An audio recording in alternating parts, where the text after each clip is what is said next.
Video like जरूर कर लीजिए और ऐसे वीडियो लगातार फ्री में पाने के लिए चैनल को तुरंत सब्सक्राइब कर लीजिए और बेल आइकन को जरूर टैप कर लीजिए ताकि आगे भी सारे वीडियो आपको मिलते रहे। यूट्यूब में फॉलो करते हैं तो प्लीज ये वाला फ्री टेलीग्राम चैनल जरूर ज्वाइन कर लीजिएगा। सारे नोटिफिकेशन सारे अपडेट यहीं पे आते हैं, ध्यान रखिए। नमस्कार दोस्तों, स्वागत है आप सभी का ऑनलाइन एग्जाम प्रिपरेशन पर which is the part of study for civil services. दोस्तों आज की वीडियो में हम देखने वाले हैं अप्रैल 2023 का करंट अफेयर। ये हम यूपी करंट अफेयर की पूरी सीरीज लेकर चल रहे हैं जिसमें एक साल का करंट अफेयर देख रहे हैं।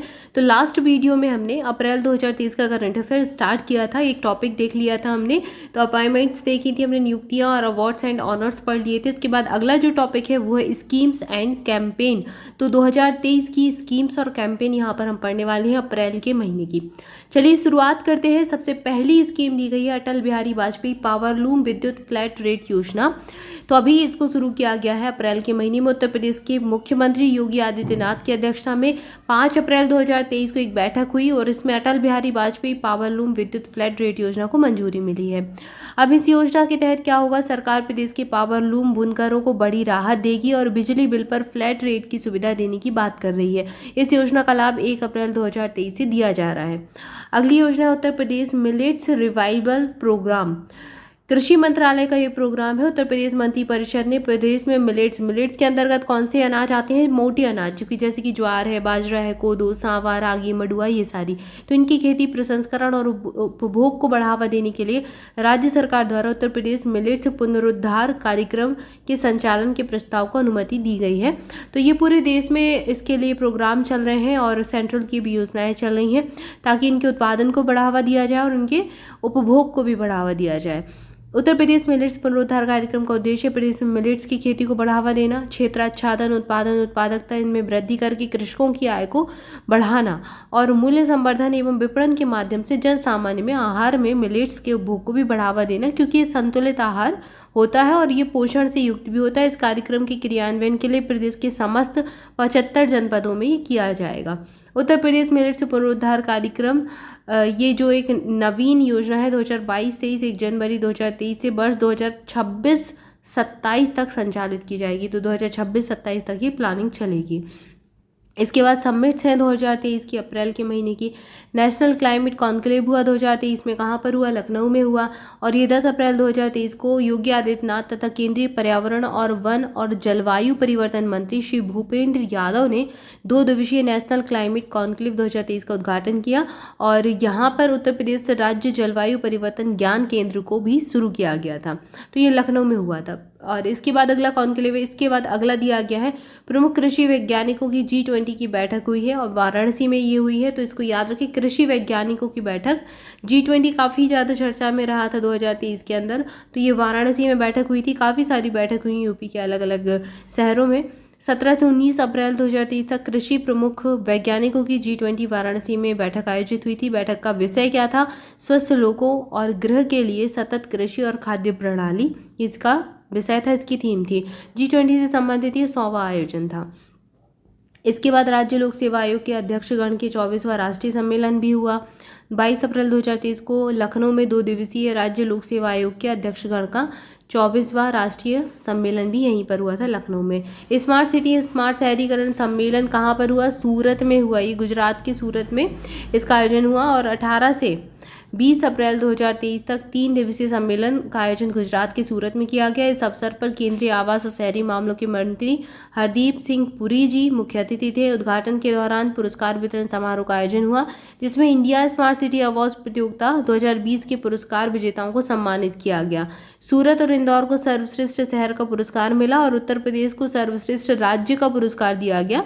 इसलिए यूपी करंट अफेयर में अब हम इसको पढ़ रहे हैं कि इसमें क्या हुआ कि 2020 के तहत जीतने वाले स्मार्ट शहरों की सूची में कौन कौन से अर्थव्यवस्था में, देखिए Indore carbon credit financial mechanism में फर्स्ट आया, संयुक्त द्वितीय तिरुपति और आगरा यूपी का है और ये संयुक्त रूप से दूसरे स्थान पर आए। तो तिरुपति डिज़ाइन स्टूडियो के माध्यम से स्थानीय पहचान और अर्थव्यवस्था के संवर्धन के लिए दूसरे स्थान पर आया और आगरा सूक्ष्म कौशल और विकास केंद्र के लिए दूसरे स्थान पर आया।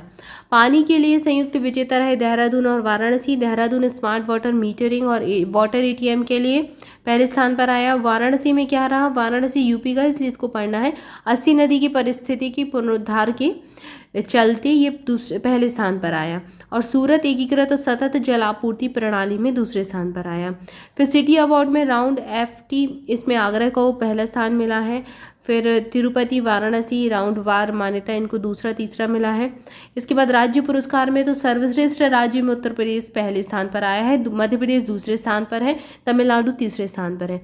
स्मार्ट सिटी लीडरशिप अवार्ड, इसमें वाराणसी दूसरे स्थान पर है यूपी का, तो इसको जरूर याद रखें। और पहले पर अहमदाबाद है और तीसरे पर रांची है, तो यहाँ पर वाराणसी आ जाएगा यूपी का, इसलिए इसको याद रखना है।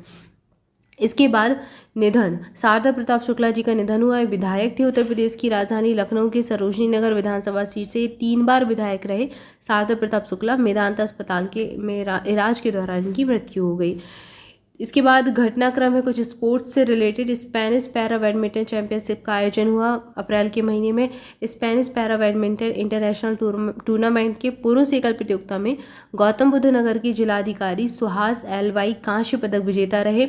और क्वार्टर फाइनल में इंडोनेशिया के फ्रेंडी सेतियावान को हराकर प्रतियोगिता के सेमीफाइनल में इन्होंने प्रवेश किया।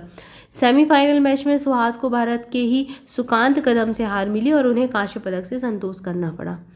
इसके बाद कुछ रैंकिंग दी गई हैं, जैसे इंडिया जस्टिस रिपोर्ट 2022 आई, तीसरा संस्करण आया, टाटा ट्रस्ट ने इसको निकाला है। और इसमें न्याय वितरण के मामले में 1 करोड़ से अधिक आबादी वाले 18 बड़े और मध्यम आकार के राज्यों में कर्नाटक पहले स्थान पर रहा, तमिलनाडु दूसरे पर, तेलंगाना तीसरे पर, उत्तर प्रदेश का स्थान रहा 18वां, सबसे नीचे था लगभग। भारत में जल निकायों पर पहली गणना की गई जल शक्ति मंत्रालय ने की। जल निकायों की संख्या के मामले में यूपी दूसरे स्थान पर है और उत्तर प्रदेश शहरी क्षेत्रों में जल निकायों की संख्या के मामले में यूपी चौथे स्थान पर है। ग्रामीण क्षेत्रों में जल निकायों की संख्या के मामले में यूपी दूसरे स्थान पर है। उत्तर प्रदेश उन राज्यों में भी चौथे स्थान पर है जिसमें मत्स्य पालन जल निकाय प्रमुख उपयोग होता है।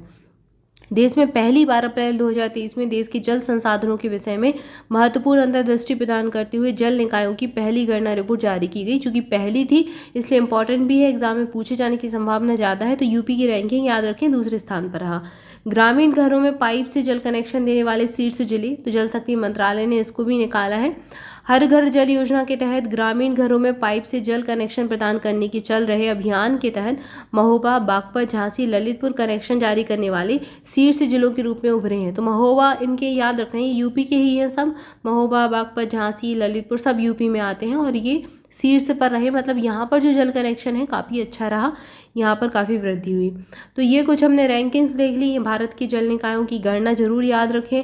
इंडिया जस्टिस रिपोर्ट में राज्यों के प्रदर्शन में उत्तर प्रदेश 18वें स्थान पर है और भारत में पहले स्थान पर कौन सा रहा? कर्नाटक रहा। और यहाँ पर हमने निधन देखा, शारदा प्रताप शुक्ला जी का निधन हुआ, विधायक रह चुके हैं। स्पेनिश पैरा बैडमिंटन चैंपियनशिप में सुहास LY को कांस्य पदक मिला। फिर ये वाली जो रैंकिंग है इसको जरूर याद रखना है। ये स्वच्छ स्मार्ट सिटी वाली जो रैंकिंग है ये आप एक बार जरूर रिवाइज भी कर लें, ये इंपॉर्टेंट एग्जाम में पूछी जा सकती है।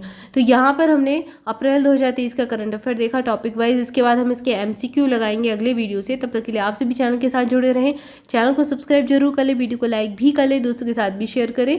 मोर अपडेट के लिए हमारा टेलीग्राम ग्रुप ज्वाइन कीजिए, लिंक आपको डिस्क्रिप्शन मिल जाएगी। इसके अलावा स्टडी फॉर सिविल सर्विसेज के पेड बैचेस से जुड़ना चाहते हैं तो डिस्क्रिप्शन में दी गई जानकारी को फॉलो कीजिए। सारे कॉन्टैक्ट नंबर दिए गए उन पर कॉल करके इन्फॉर्मेशन ले सकते हैं या फिर सारी डिटेल आपको मिल जाएगी, उसमें सारे स्टेप्स लिखे हुए हैं। तो कैसे आपको स्टडी फॉर सिविल सर्विसेज के पेड बैचेस मिल सकते हैं, सारे स्टेप हैं उनको फॉलो कर सकते हैं। और हमारा एप्लीकेशन भी आप इंस्टॉल कर सकते हैं, एप्लीकेशन पर भी हमारी सारी PDF अवेलेबल है। Thank you for watching this video. स्वस्थ रहें, मस्त रहें, मुस्कुराते रहें, पढ़ाई करते रहें। मिलेंगे नेक्स्ट वीडियो में। Thank you so much.